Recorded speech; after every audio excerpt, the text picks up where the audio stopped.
চলে এসেছি বন্ধুরা, আজকে আমরা তৈরি করব কলমি শাক ভাজা, অবশ্যই রসুন দিয়ে। কলমি শাক সহজলভ্য এবং আয়রন সমৃদ্ধ একটি শাক। Tasty, healthy and easy recipe. শাক মানে ভালো করে বাছতে হবে। আটিটা বেশ টাটকা আছে, ভালো করে বেছে নিলাম। এরপর ভালো করে ছোট ছোট করে কাটছি। শাক মানে ভালো করে ধুতে হবে, বেশ কয়েকবার ধুয়ে নিচ্ছি।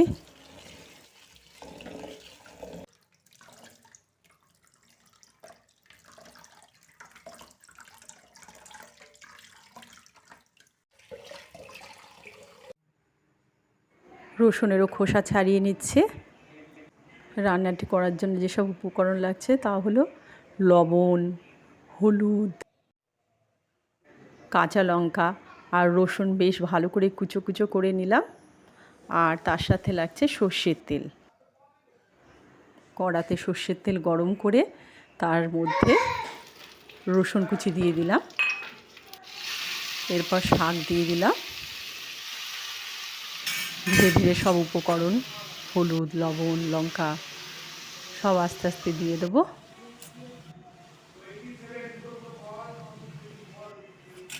শাকটা কিন্তু ক্রমশ কমে যাচ্ছে, যতটা ভাজা হবে পরিমাণটা কমছে।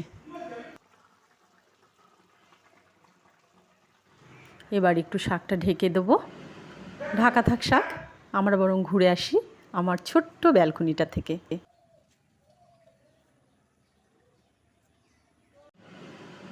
আমরা আবার রান্নাঘরেই ফিরে এলাম।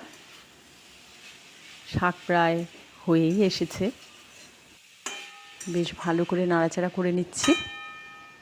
কালারটা অনেকটা বদলে গেছে।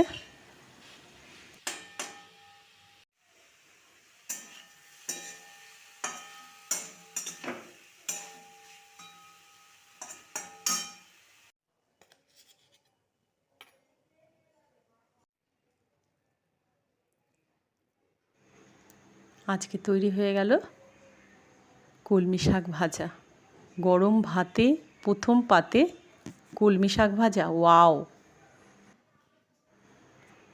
টাটা বন্ধুরা, আবার আরেকদিন অন্য একটি রেসিপি নিয়ে।